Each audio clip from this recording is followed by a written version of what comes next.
I never thought I'd be grateful for my parents' overprotective nature until the night someone tried to kill me. It was a Friday in October, and my parents had finally agreed to let me stay home alone for the weekend while they visited my grandparents 3 hours away. At 19, I figured I was old enough to handle 2 nights by myself in our suburban house on Maple Street. The neighborhood was safe, quiet, filled with families and retirees who were in bed by 10. I should have gone with them. The first night passed without incident. I ordered pizza, binged Netflix, and enjoyed the rare luxury of having the house to myself. But Saturday evening, things started to feel wrong. I was making dinner around 7 when I noticed the man across the street. He was standing by the mailbox, just staring at our house. Not walking a dog, not checking mail, just standing there, perfectly still, watching our windows. When I looked again 5 minutes later, he was gone. I told myself I was being paranoid, but I double-checked all the locks anyway. Front door, back door, sliding glass door to the patio, everything secured. I even checked the windows, though most of them were painted shut and hadn't been opened in years. Around 9, my phone rang. Unknown number. Hello. I answered cautiously. Silence. Then, just before I hung up, I heard breathing. Slow, deliberate breathing that made my skin crawl. I blocked the number and tried to focus on my movie, but I couldn't shake the feeling that something was wrong. The house felt different, every creak seemed louder, every shadow seemed to move. I found myself jumping at sounds I'd never noticed before. The second call came at 9:47. Hello. I said, more firmly this time. Pretty house you have there. The voice was male, low and rough, like gravel. Pretty girl, too. All alone tonight, aren't you? My blood turned to ice. Who is this? I've been watching you. Making dinner, washing dishes, walking around in those little shorts. You should close your curtains. I ran to the living room window and yanked the curtains shut, my hands shaking. How long had he been watching? How much had he seen? What do you want? I asked, trying to keep my voice steady. I want to come inside. I want to get to know you better. I hung up and immediately called 911. The dispatcher was professional but not particularly concerned. A stranger making threatening calls wasn't unusual, she explained. They'd send a patrol car to drive by, but without an actual crime being committed, there wasn't much they could do. Keep your doors locked and call back if he shows up on your property, she advised. I called my parents next, but it went straight to voicemail. They were probably at dinner, phones silenced. I left a message asking them to call me back, trying not to sound as terrified as I felt. The third call came at 10:23. This time I didn't answer, but he left a voicemail. I know you're scared. I can see you running around, closing curtains, checking locks. But you missed something. You always miss something. What had I missed? I went through the house again, checking every possible entry point. Doors locked, windows secure, garage door closed. Everything looked normal, but his words echoed in my mind. You always miss something. At 10:45, I heard it, a soft scratching sound coming from somewhere in the house. I froze in the living room, listening.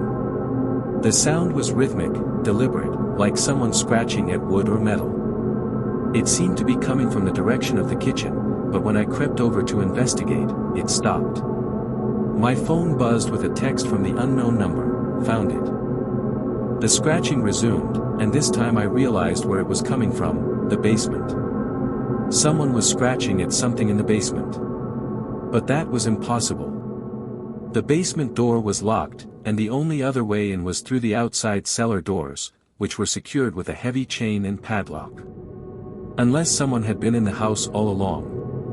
The thought hit me like a physical blow. What if he hadn't been calling from outside? What if he'd been in the house the entire time, watching me through security cameras or hidden spaces while I ran around checking locks that were already useless? I grabbed the largest knife from the kitchen and my phone, then ran upstairs to my parents' bedroom. It had a lock on the door and a phone landline. I barricaded myself inside and called 911 again. "This is an emergency," I whispered. "Someone's in my house. I can hear them in the basement." This time, the dispatcher took me seriously. "Units are en route. Can you get to a safe room and stay on the line with me? I'm in my parents' bedroom. The door is locked." "Good. Don't come out until the officers arrive. They should be there in about 5 minutes." But I didn't have 5 minutes. The scratching had stopped, and now I could hear footsteps on the basement stairs. Slow, measured steps, like someone trying to be quiet but not quite succeeding. Each footstep sent a jolt of terror through me. Then I heard the basement door open. The house had gone completely silent except for my own rapid breathing. I pressed my ear to the bedroom door, straining to hear any sound from downstairs. Nothing. But somehow, the silence was worse than the footsteps had been. My phone buzzed with another text, "I'm inside." A minute later, I heard the front door open and close. Had he left? Was it a trick? I stayed frozen in the bedroom, knife clutched in my trembling hands, until I heard the blessed sound of police sirens. The officers found evidence of a break-in through the basement cellar doors. The chain had been cut cleanly with bolt cutters, which they found abandoned in our backyard. Muddy footprints led from the cellar through the basement and up into the main house, then back out the front door. He was definitely inside, Officer Martinez told me as I sat wrapped in a blanket on the living room couch. Probably for at least an hour, maybe longer. "You did the right thing locking yourself in that room."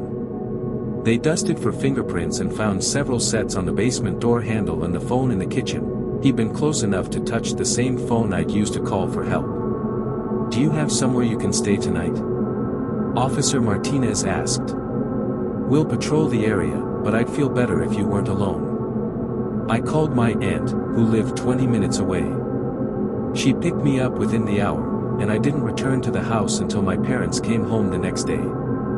The police never caught him. The fingerprints didn't match anyone in the system, and there were no security cameras in our neighborhood to show where he'd gone. They theorized that he'd been watching the house for days, maybe weeks, waiting for the right opportunity.